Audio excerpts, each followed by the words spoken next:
What's going on, everybody? My name is Aiden and welcome back to another video. Ladies and gentlemen, the Chicago Bulls ended up losing this game against the Phoenix Suns after being up by 20 plus points.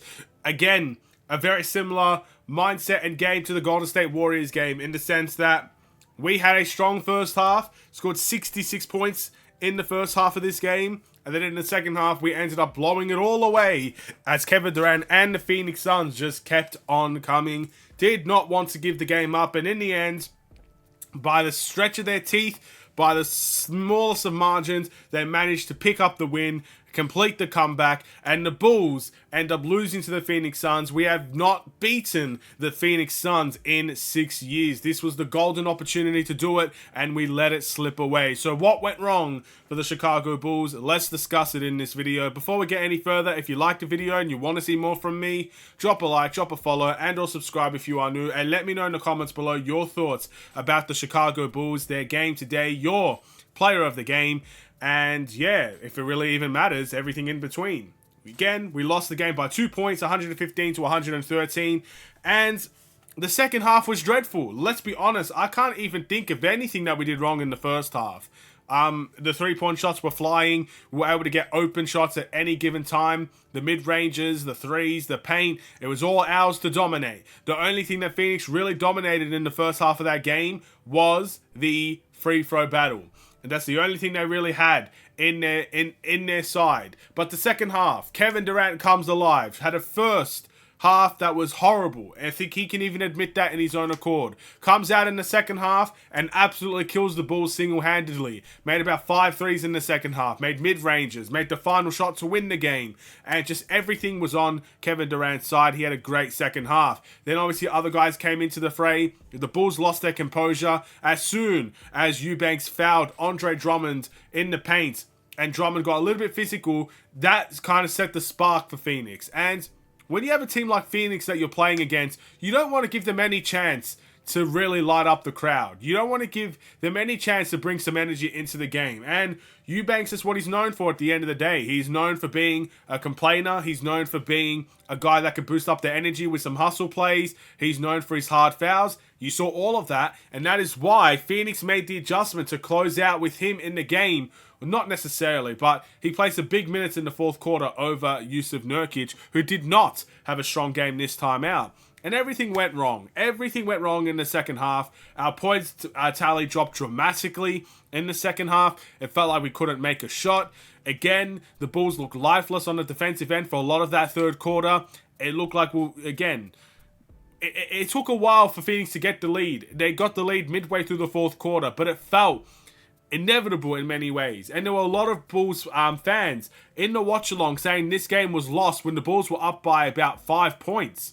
They were saying this game was lost. We were going to lose this game. We are not coming back from this. And again, the Bulls fans matched the energy of the Chicago Bulls. And I was trying to keep the momentum up. I was trying to keep the spirits high. I was saying stuff like, look, if the fans are going to feel defeated, then how do you expect the players to feel and stuff like that? In the end, we lost the game. So, doesn't matter how the fans feel. Doesn't really matter what really happened. The Bulls lost the game.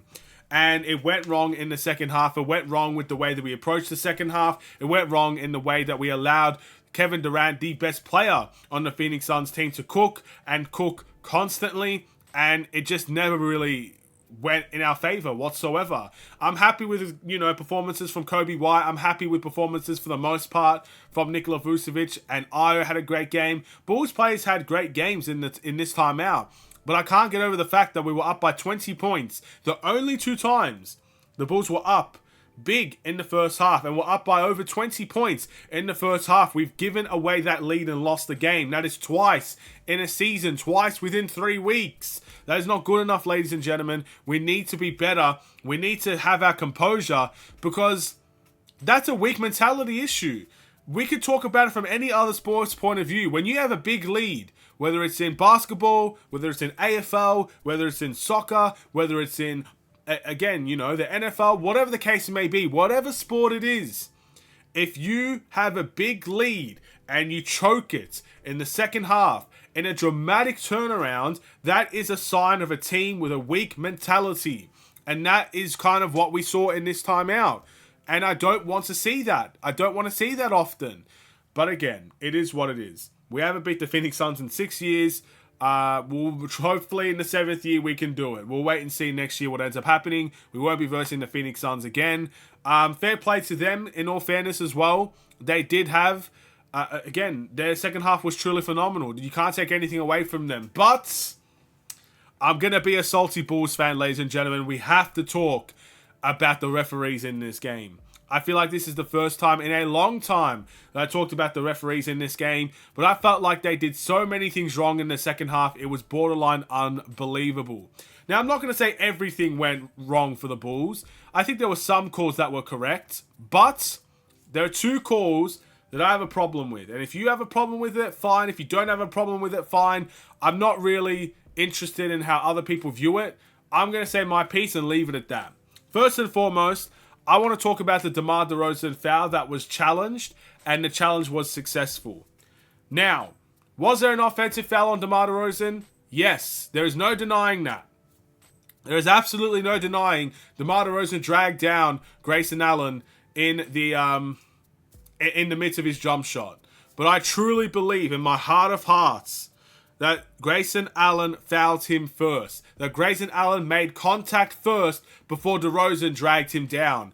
I think the referees looked at the obvious foul compared to the first foul. And I'm pretty sure you're supposed to call the first foul that was given. And I truly believe Grayson Allen fouled him on that jump shot before DeMar DeRozan fouled back. I think they got that wrong. And that's obviously a big swing because, again, that was an and one. So not only did they take the bucket away, which even people are complaining about, they took away the foul, they took away a free throw. Instantly, that's 3 points and the Bulls would have won the game if that shot was allowed.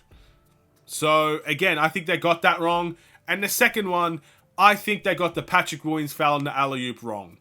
There is no way that this man got fouled in the air and these refs have the authority to say he was fouled on the floor. Watch it back. He was not fouled on the floor. He was absolutely mauled in the air, but apparently he was fouled on the floor. I'm sorry, that is the wrong call. And all of a sudden, again, what happens if Patrick Williams gets that foul call? Well, if it's a shooting foul, which it is, Patrick Williams should have went to the line, should have had 2 free throws. Whether he makes them or not is a different story. We still could have lost the game if he only made 1 free throw, and it would have been game over from there. But if he made both, we would be in overtime. Probably not now, because it's been a couple of minutes, but we would have had an overtime game and anything could have went in overtime. So I'm not a fan of that foul either. I thought that was incredibly miscalled, and I think that's because the referees didn't have the bravery to call it like they saw it. They wanted to call the, foul on the floor because they know it doesn't make that much of an impact. They know, okay, this doesn't change the game. The Bulls still have a chance to tie it or take the lead, and the Suns can still, defend the lead. Instead of trying to change the game by a free throw, they would rather not do that. That's honestly what I think. There's a lot that's going to be determined in this 2-minute report. Maybe the 2-minute report comes back and everything is clean. But as a Bulls fan, I humbly disagree with those 2 calls. I disagree strongly.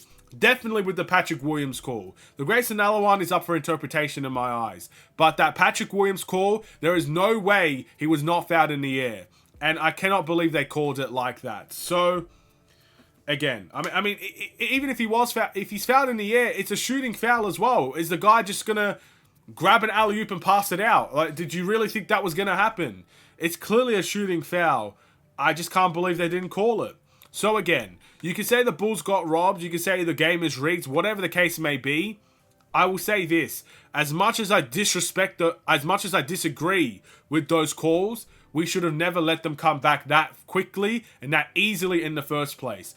As soon as Eubanks got into the game and started talking, the Bulls lost their composure. The Bulls got frustrated. The Bulls went against everything that worked. And that is the Bulls' problem, not the Phoenix Suns' problem. Yes, there are some calls I disagree with. I think that happens in every game. But the Bulls lost their heads. The Bulls showed weak mentality. The Bulls lost what was working for them. And that is the Bulls' fault, not the Suns. So what do you guys think? I'm not giving my player of the game. There's no need and no time for that. We'll see you against the Lakers. Thank you for watching. Drop a like and a follow, and or subscribe if you are new. Coby White's my player of the game. See you in the next one. Stay safe, stay healthy, stay tuned for more. Take care, and peace.